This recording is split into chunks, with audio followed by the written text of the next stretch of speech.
Now we're going to turn to our theme again, which is knowing God as Father. I spoke about two main purposes for which Jesus came. He came to reveal the Father and to bring us to the Father. And I suggested that if those purposes are not fulfilled in our Christian experience, then we haven't entered into that which God has planned and purposed for us. Jesus came to reveal the Father. His ministry was entirely Father-centered. That's a very important lesson. He said, I don't do the works. It's the Father who dwells in me who does the works. The words that I speak to you, the Father gave them. Everything that he did throughout his ministry was designed to point to the Father. And not only did he want to reveal the Father, but he wanted to bring us to the Father that we might know God as Father in our own personal experience. One of the most important texts that I quoted last night was Ephesians 3:14 and 15, which says that from the fatherhood of God, every fatherhood or every family in heaven and on earth derives its name. A vital revelation. Every fatherhood, every place where there's a father, which is what initially makes the family, has its source, has its authority, has its sanctity from the fatherhood of God in heaven. This makes two logical conclusions. First of all, speaking now to men, I believe it's true that the most godly thing any man can be is a father. In that, he is most like God. Secondly, I believe the most important and sacred unit of society is the family. The family is based on the order of heaven. Every family in heaven and on earth derives its name from the fatherhood of God. I believe that's of vital importance both in the secular community and in the body of Christ. I believe that a community is no stronger than the families that make up that community. And when family life is broken down, community life is also broken down. National life. I believe it's true in the church. I believe a local church ultimately is no stronger than the families that make up that church. If you want a strong church, build strong families in the church. And in a sense, the strength of the church will almost take care of itself. Today, I want to take this truth further, and I want to speak about human fatherhood as an expression of the fatherhood of God. In fact, this is going to be my theme both this morning and this evening, but from two different aspects. This morning I'm going to speak about human fatherhood in the natural. Tonight I'm going to speak about human fatherhood in the spiritual. This morning I'm going to speak about what it means to be a natural father. This evening I'm going to speak about what it means to be a spiritual father. I'm reminded of the story of a little boy. In fact, it could almost be my own story in a way, but it's just a little bit different. Of a little boy who was living at home with his parents. He was not very old.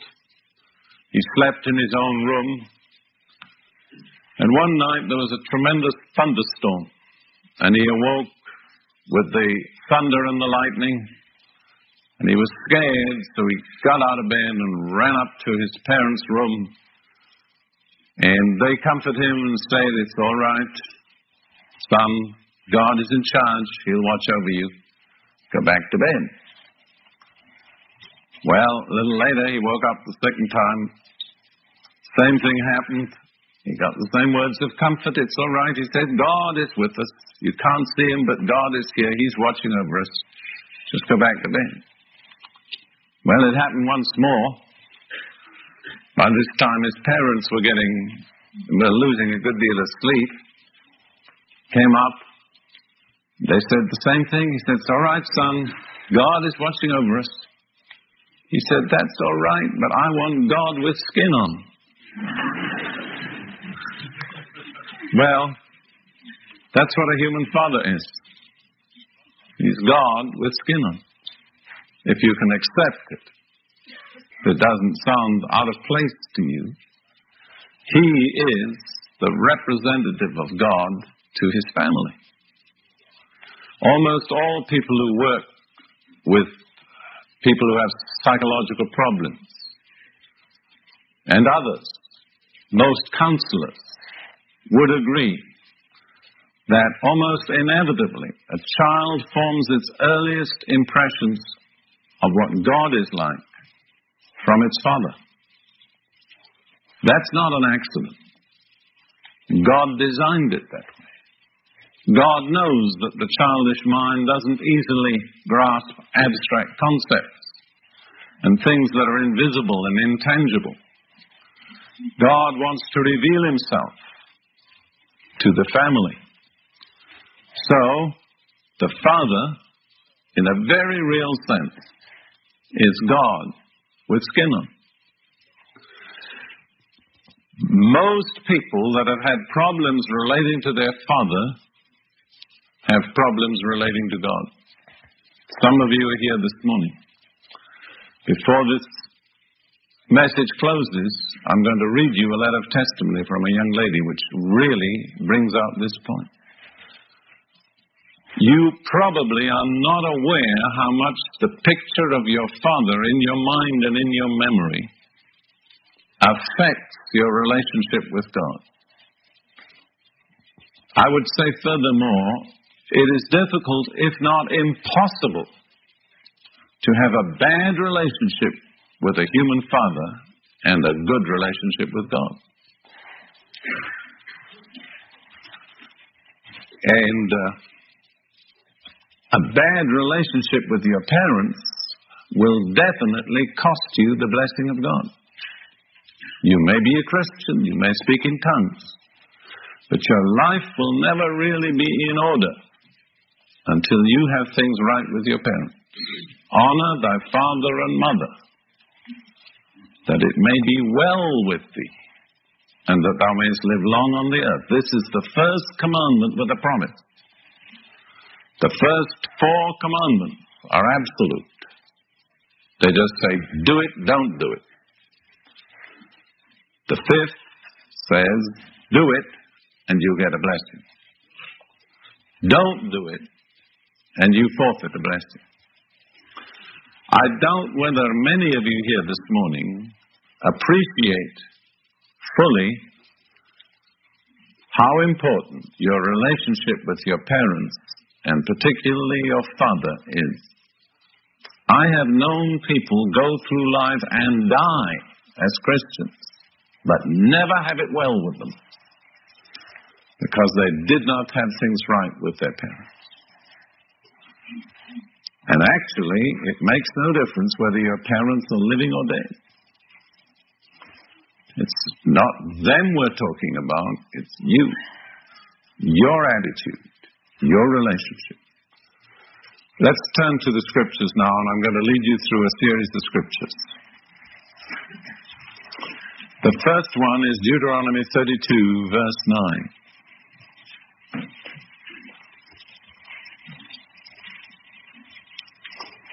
Now, Deuteronomy 32, verse 9. It's in 2 halves. I'm only going to read the first half, although the second is important too. Deuteronomy 32, 9. For the Lord's portion is his people. That's tremendously important. The Lord's portion out of this world out of human history, out of everything that's going on, what is God going to get for himself? The answer is a people. That's his share. That's what all human history and destiny is directed toward. The Lord getting himself a people. People are the most important thing in the world. One mark of religion without the grace of God is that it tends to make things more important than people. The Jewish leaders in Jesus' day made the Sabbath more important than people. They were so hung up on the observation of the Sabbath that they inflicted needless hardship and suffering on innocent people. Jesus said the Sabbath wasn't made for man. I beg your pardon. Man wasn't made for the Sabbath. The Sabbath was made for man. That's true of everything religious. It's made for people. People aren't made for religion. Religion is made for people. But you find wherever the grace of God is not present, people are treated as secondary to religion, to buildings, to programs, to all sorts of things. And somehow, in the midst of all this religious activity, people slip through the crack. And they're neglected and uncared for. As a visiting preacher, I've learned many years ago that there are people who can come to a church every Sunday for many years and have deep inner hurts and problems which they've never shared with anybody. And along comes a visiting preacher and they buttonhole him, share their problem with him.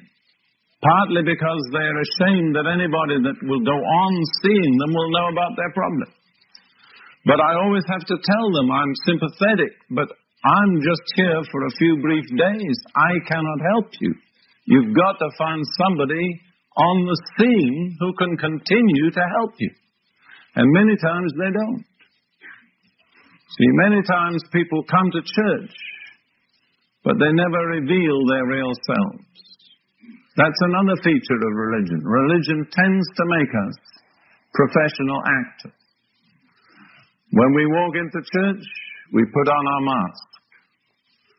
And we act nice and religious. There are many different masks. There's Pentecostal masks and Baptist masks and Catholic masks. And if you're brought up in a certain tradition, you know which mask you're wearing. But it isn't real. And I mean, don't imagine that yours is the only group that doesn't have a mask, because you're mistaken.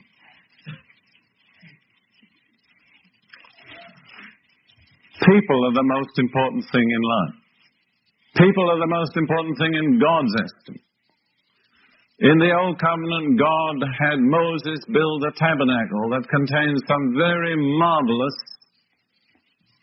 articles of craftsmanship, gold and tapestry and so on. Then God had King Solomon construct what is probably the most expensive building that's ever been constructed in the history of the human race, the Temple of Solomon. I've estimated that to build that today would cost billions of dollars. I don't think there's any nation or group in the world that could do it. But when we come to the New Covenant, God uses still more expensive material for his building. This is a permanent one. The Temple of Solomon only lasted a few hundred years. What is the material for God's building today? People, that's right, living stones. So we need to understand that in all that's going on in history and all the confusion and the turmoil, if you ever get really perplexed and say, I wonder what God is after, the answer is God is after a people for himself. The Lord's portion is his people.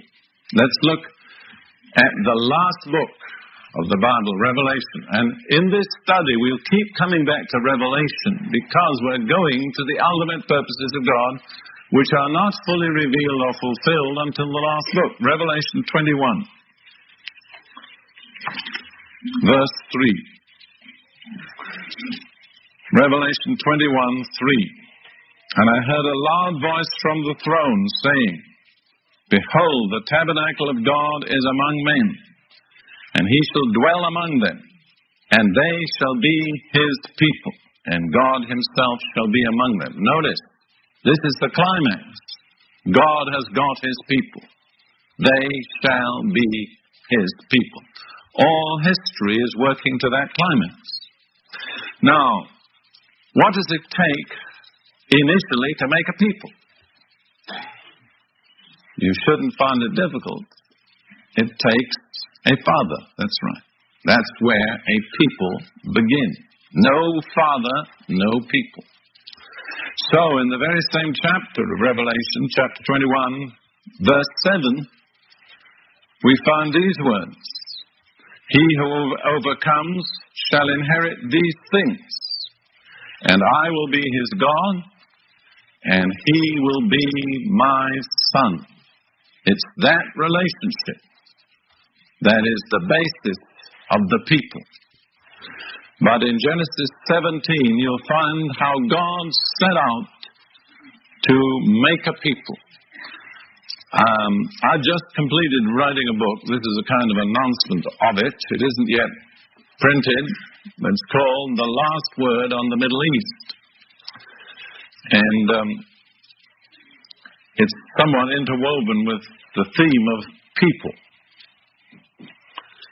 And so I've been impressed how crucial and significant God's dealings with Abraham were in all the subsequent outworking of his purposes all over the earth, and particularly in the Middle East. So we'll look for a moment at what God says to Abraham in Genesis 17, verses 4 and 5. The Lord appeared to Abraham and said, I'm Almighty God. And when he said that, he said, Abraham, you're going to find it difficult to believe what I'm telling you, but bear in mind, I am Almighty God. What I say happens. Verse 4. As for me, behold, my covenant is with you. Notice the first concept is covenant. And you shall be the father of a multitude of nations. No longer shall your name be called Abraham, which means exalted father. But your name shall be Abraham, father of a multitude. For I will make you the father of a multitude of nations. And then in the 18th chapter of the same book, Genesis, verses 17 through 19, we return to this theme. Genesis 18, verses 17 through 19. The Lord said, shall I hide from Abraham what I am about to do? That blesses me. God was pleased to share his secrets with Abraham. The Psalm 25 says, the secret of the Lord is with them that fear him. That's an astonishing thought. God shares his secret counsels with those who fear him. One great mark of intimacy between people is that they share their secrets with one another. Isn't that right? You rarely share your secrets with an enemy. But your bosom friend, you share your secrets with. Well, God shares his secrets with his friends. And Abraham is called the friend of God. So he says, here's my friend Abraham. I'm just about to do something, but I think I'll talk it over with Abraham first. Going back to Genesis 18, verse 17, the Lord said, shall I hide from Abraham what I'm about to do? Since Abraham will surely become a great and mighty nation, and in him all the nations of the earth will be blessed. Notice God's destiny for Abraham was to become a great and mighty nation. Now, verse 19 is so crucial because it tells us why God chose Abraham. God was looking on all the men in the world in the days of Abraham. And out of, doubtless, there were already millions of men. He singled out one man and chose him. And this 19th verse tells us what God saw in Abraham that made him choose Abraham. For I have chosen him, but the Hebrew says literally, for I know him, which I think is better. I know him. Or I have chosen him in order that, I know him that he will command his children and his household after him to keep the way of the Lord by doing righteousness and justice, in order that the Lord may bring upon Abraham what he has spoken about him. What was it that the Lord saw in Abraham? He saw that he would be a good father. That was his name to start with. First of all, exalted father, then father of many nations. What was it in Abraham's character that caused God to choose him? That he would accept his responsibilities as a father. That he would raise his children and order his household in the way of the Lord. And on that basis, the Lord would be able to bring to Abraham all that he promised. I'm going to read that verse again without commenting on it. I ask you to just listen. For I have chosen him in order that, or I prefer the other translation, for I know him that he will command his children and his household after him to keep the way of the Lord by doing righteousness and justice, in order that the Lord may bring upon Abraham what he has spoken about him. That was the reason why God picked Abraham. Let me suggest to you that there's a certain pattern of development of a nation in the Bible. It goes from father to family, to clan, to tribe, to nation. And it took really 3 or more generations. It was Abraham, Isaac, Jacob, then his 12 sons. The 12 sons became the 12 tribes that became the nation. I've said that in a certain sense, it's God's purpose for a father that he should be God with skin on.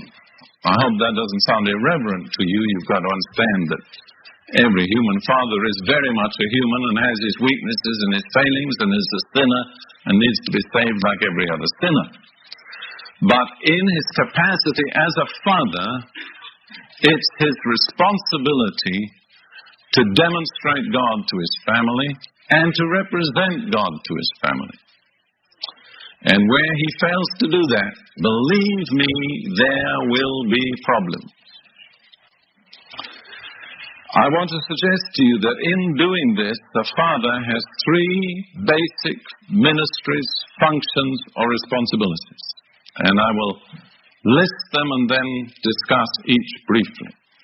The 3 basic functions of a father as a father are priest, prophet, and king. Say that again. Priest, prophet, and king. As priest, a father represents his family to God. As prophet, he represents God to his family. And as king, he rules his family on behalf of God. I think I better say that again because it's absolutely central. The 3 functions are priest, prophet, and king. As priest, a father represents his family to God. As prophet, he represents God to his family. And as king, he rules his family on behalf of God. Now let's take the 3 ministries, just take a few examples, work through them quite quickly. First of all, a father acting as priest to his family. Turn to the book of Exodus, chapter 12. This is the ordinance for the Passover, which was the way that Israel obtained God's intervention on their behalf to protect them from the judgment that came upon Egypt and to open the way of deliverance for them. Now, the ordinance of the Passover affected every father in Israel. It centered around the father and the family. It was a family ordinance. One of the reasons why the Jewish people have been able to survive 19 centuries of dispersion and persecution is that their religious life, in many ways, is centered not in the synagogue, but in the family. That's what's kept them going. The Passover is not primarily a synagogue observance, it's a family observance. One other great observance of the Jewish people, which has set them apart, the Sabbath. The Sabbath, they go to synagogue, but the Sabbath is centered in the home. And very beautifully, as I see it, the wife and the mother is the queen of the Sabbath. That's her day. She's the queen. She lights the Sabbath candles. See, Judaism has made a place for women in its most ongoing and distinctive ordinance. If there'd been no Sabbath, believe me, there'd be no Jewish people today. That one ordinance has kept them separate from other people, which is part of God's purpose for them.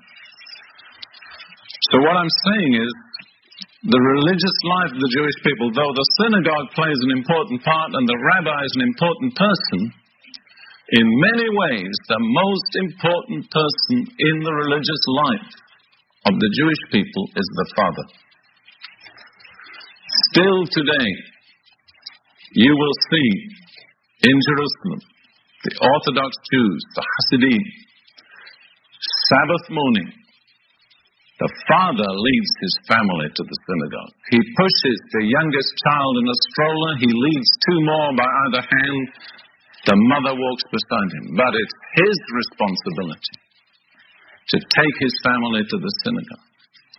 Every religious festival, and there are many of them in Israel, you'll see the families out, the father carrying a child on his shoulders, leading another by the hand. The father explains to the children what it's all about. It isn't woman-centered, it's father-centered.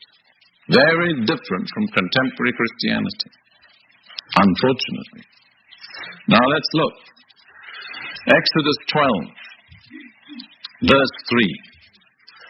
Speak to all the congregation of Israel, saying, on the 10th of this month they are each one to take a lamb for themselves, according to their father's households.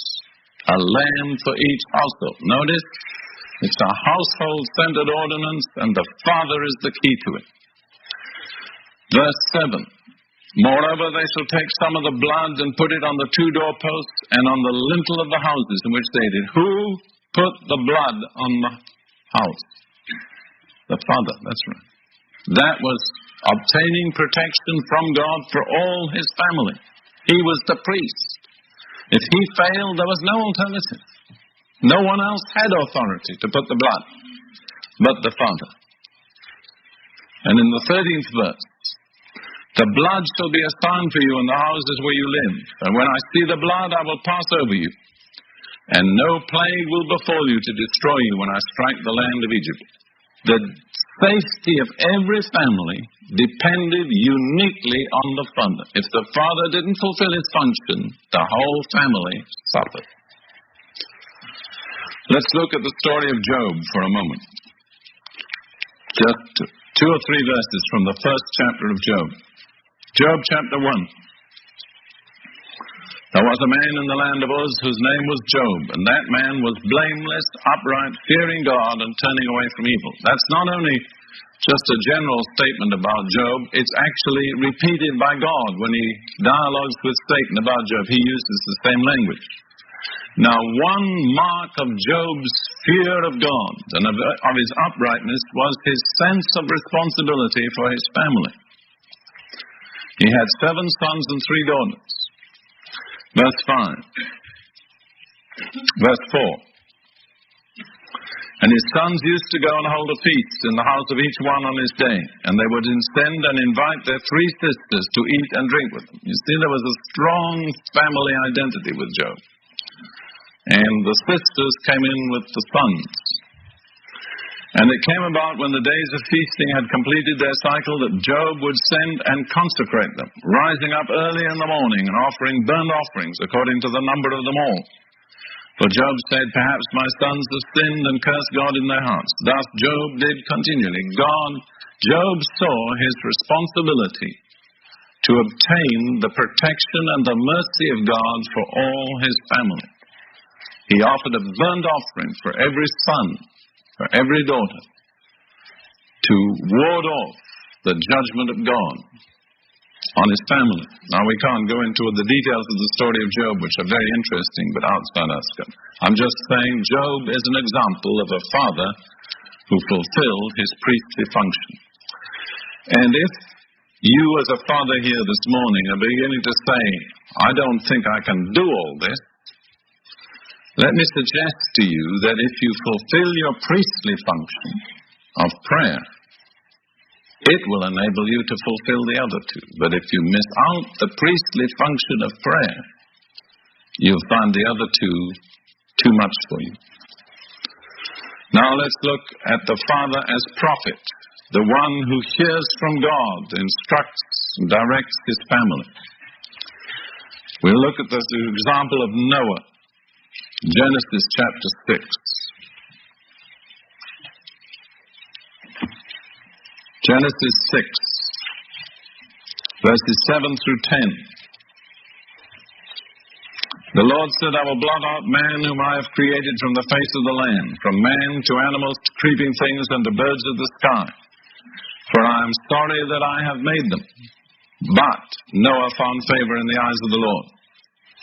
These are the records of the generations of Noah. Noah was a righteous man, blameless in his time. Noah walked with God.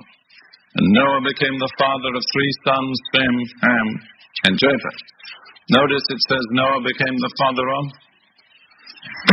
The old translations say Noah begat or begot. It's extraordinary that that word is dropped out. Verses 13 and 14.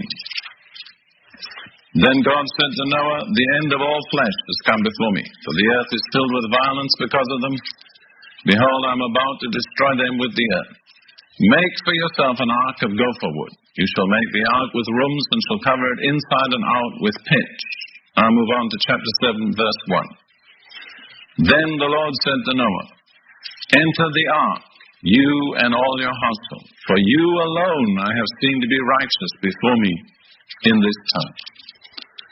It was Noah who heard from God about the flood.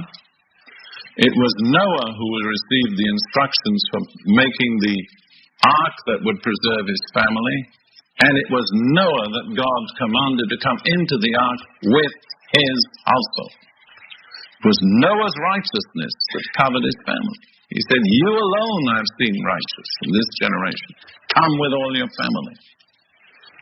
I don't know whether the modern mind can grasp that, but a father's righteousness can speak to God for his whole family. I know I'm in an area where the Reformed Church is strong. And I feel quite at home here because I've spent quite a lot of time in South Africa, where the Dutch Reformed Church is much the strongest church in the nation. And I want to say that when I speak about covenant and fatherhood, I am speaking right down the line of your tradition. And it's the strongest thing you have. Don't let it go. That's partly why you have strong ethnic communities in this neighborhood, because you've held on to some of these things. Just let's look in the New Testament for a moment, just one scripture in Hebrews 11, verse 7. Hebrews 11:7.